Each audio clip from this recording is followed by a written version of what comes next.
Hello, wonderful people. This person next to me is Michael Moran, who's been working on Onboard XR as well as NPC Musical, really breaking open the onboard queuing system and pushing it to incredible new lengths. And because of that, it means Michael knows a lot about the onboard system that no one else knows. We have secrets. And so we're going to walk through some of these new queuing functions today so that we then have a repository and a video backup of kind of how, like, what's possible and how you can use it in creating live performance inside of 3D spatial webs. So, Michael, what's the first thing we're looking at today? So for our new onboard group, we're releasing a queuing menu. The folks who are part of Onboard 4 will get this document and use it to put together a paper tech, which is essentially just a big Google spreadsheet that I use to manually enter each person's queues into a big JSON file that looks a little bit like this. It's just a bunch of coordinates and links and different parameters that allow these queues to happen. Fancy. Yeah, we're gonna just work through the queuing menu. It still needs, some of these need description, but I think we have about 7, maybe about like 20 total queue types that we're offering. Offering folks. So 20 different types of queues that people can use. And I've separated them into the categories of avatar manipulation, object manipulation, audio manipulation, and then other, which is just a catch-all for some more basic things. It might make sense to, I don't know, should we start with the boring ones? Or just go none of it's boring, but yeah, let's start with this. Let's say this, the simplest for like the most utilized, right? The stuff that people are probably gonna encounter the most. Gotcha. So we should probably just start with change your avatar. Is there a fun, so I'm gonna be doing all of these demonstrations just in the developer tools like I like to, but you can see on the left here, this is what the actual queues look like when they're buttons. When translated from that big JSON file, they come into each client and they generate all of these buttons. But I'm just going to be working in the developer tools for today, so I'll just be doing that. If you can you see the bottom of my left screen? Yes. So I think to take a step back, what you're basically doing is editing the JSON in real time to push a command to our version of Mozilla Hub's Onboard XR to make a queue or a change occur. And in our queuing system, what you would actually then do is someone would say, hey, I've decided this is the avatar I want to change to. I want to be able to have a button that does that. And that other screen you were showing us is the actual UI, custom UI, that gives you buttons to then do kind of these staged pieces of code or these packets that have then been predetermined. Just so that we have that in the background of like what is happening here. Because I know everyone's eyes glaze over as soon as they see a wall of code. I know. Thank you for clarifying that. Yeah, definitely. Because I'm so familiar with just like the structure of them, and I've like put together like really weird additions to it, like I'm able to just copy and paste in the dev tools and do it. But from that big file, basically, I edit in here and then I push it up to a GitHub, which hosts the data, so that when someone loads in, they pull it down and it loads into these queue groups. So when I'm processing everyone's paper tech, it's going through this big file, and it's not just being entered into the dev tools like this. So changing avatar, I'm actually going to change, if you look over at the stage manager, awesome. So this should change me over to the green guy. Cool. Did it? The red guy. It did the red guy. I don't know the show well enough, Brendan. But it did change the avatar. So successfully, by pushing that command, you swapped your own avatar. Yes.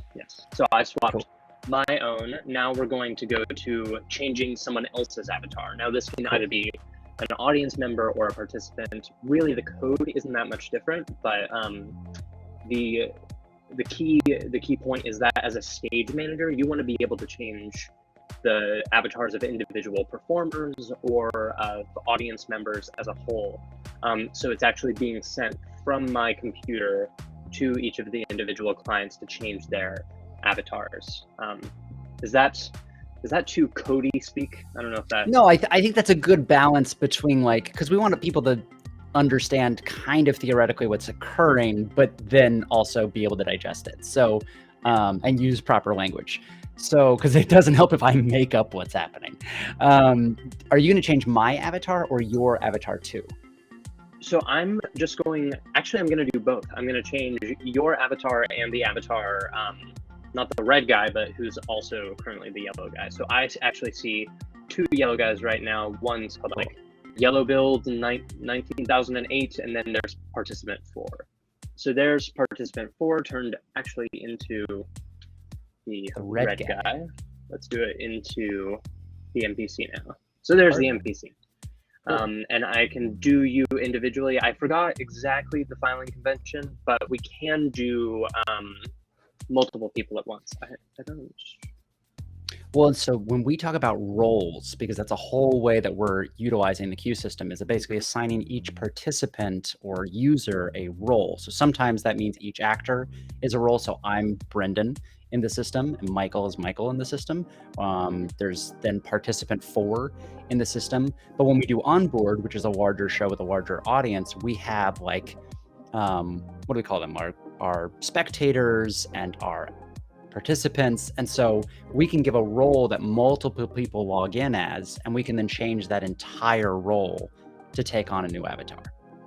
Yeah, so we can, what I'll show for the audience changing next is the ability to change the avatars of all participants and then actually to change them back.